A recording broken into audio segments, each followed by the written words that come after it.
Own Your Health video number 3. For the final and third video of this series, I'm going to be talking about all these topics a lot more. But as a medical intuitive, I wanted to just also say that I really want to get you excited about 2 books which have just fueled and created so much amazingness in my life. And that is this book right here, Medical Medium. And also, if you don't get any of these books, this one, I have to say, I think is really great as a Christmas present. It's what I got everybody last year for the holidays, or a lot of people. And that is Life-Changing Foods. And the third video, what I really want to explore is looking at the real simple changes you can do with your food. Okay, so if you're humming along and you're just watching this video and you're feeling great in your life and you have no issues with your health whatsoever, please take this information as well, because it can actually help those that you know and love who are also maybe struggling with health issues. Now, if you're feeling really crummy and you're like, there's a lot I can do here, but I don't know what it is, again, do the celery juice. If you don't know what I'm talking about, look at the last video. But there's simple things you can start doing just to help with foods, just to help your immune system overall. I've talked about this before, but I'm going to just identify these again. These are some that are just really good to move out. Corn, soy, meat, dairy, wheat, refined sugars. I said them all! Okay, I can kind of go into each one of them, and if you guys have questions about why I'm saying each one of those, please kind of message me here. But I feel like a lot of the people attracted to this video are kind of like, oh yeah, I know. And this is happening a lot of my sessions where people are like, I really want to be more intuitively connected. I really want to be more in alignment with my angels and my guides. And one of the ways that we can do that is really cleaning up our food. So a lot of those substances that I just mentioned, right, 200 years ago, if we were getting them in a non-toxic environment, if we had relationships with our animals, all those things, it would be totally different. But right now, a lot of the toxins in our world are embedded in those guys. And so when we pull those guys out and we add in more fruits and vegetables. And for me, this was kind of like, I was a vegan for a very long time, and then I had a kid, and my doctor was like, you gotta have meat. And so I was like, okay. And so I had meat, and then I got really sick. Anyway. So if you're eating meat or if you're eating any of these substances and it feels totally overwhelming to like start taking those out, that's okay. Think of it doing slowly over time. You actually want to detox very slowly. I'm at the point right now where all I eat is fruits and vegetables. Because I got really sick. It's not like really glamorous and amazing. It's like, well, that was actually all I can eat because I was dealing with so much crap that's actually right now where I need to be to hold my frequency, is eating those pure fruits and vegetables.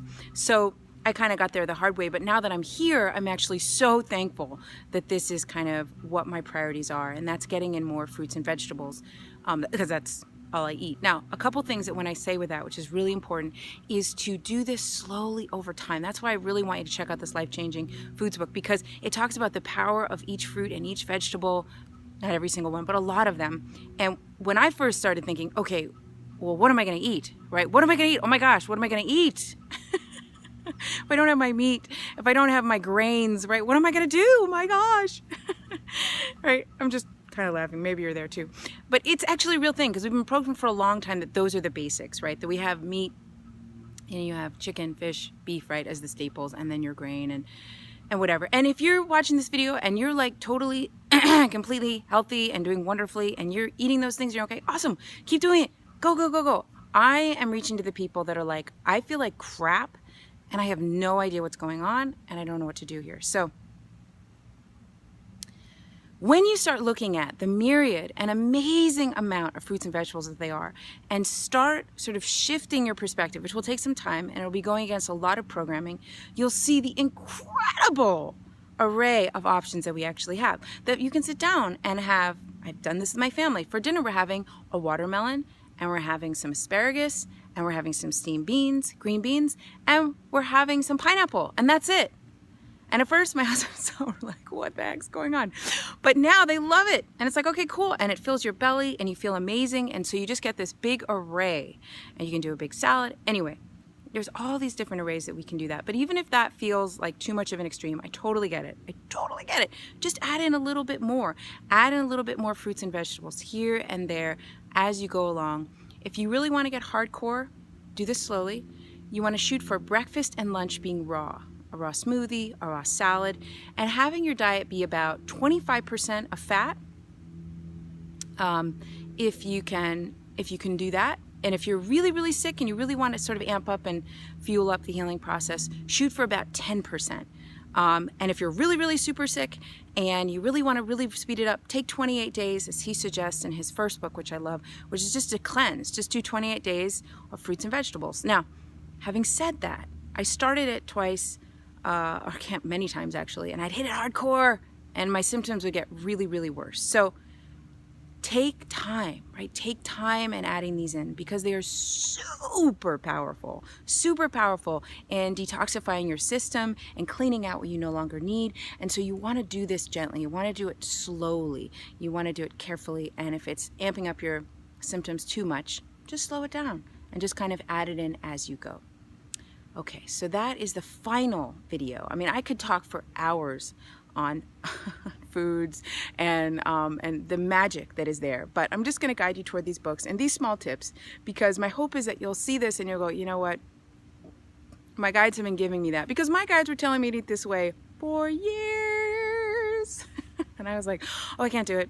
Oh, you know, I'm breastfeeding or whatever, you know, all these things. And then it was like, okay. And then I got really sick, and then I was like, okay, it's time. It's time now to do this. And now I'm so grateful that I've been down that road, because I can share some things, and I'd like you to share some things too that are working for you. And on your healing journey. But if you'd like more, please, you know, connect with me, and we can do a session with intuitive work. Or I'm also, in the last year, I've been adding in this medical intuitive component, which I'm just loving adding in as well. So we can go deeper into all these foods and what your individual body needs as well.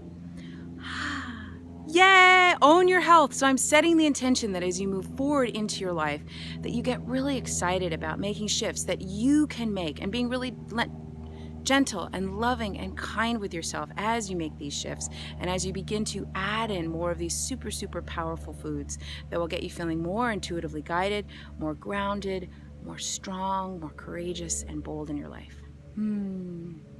Lots of love to you. Until next time. Bye-bye.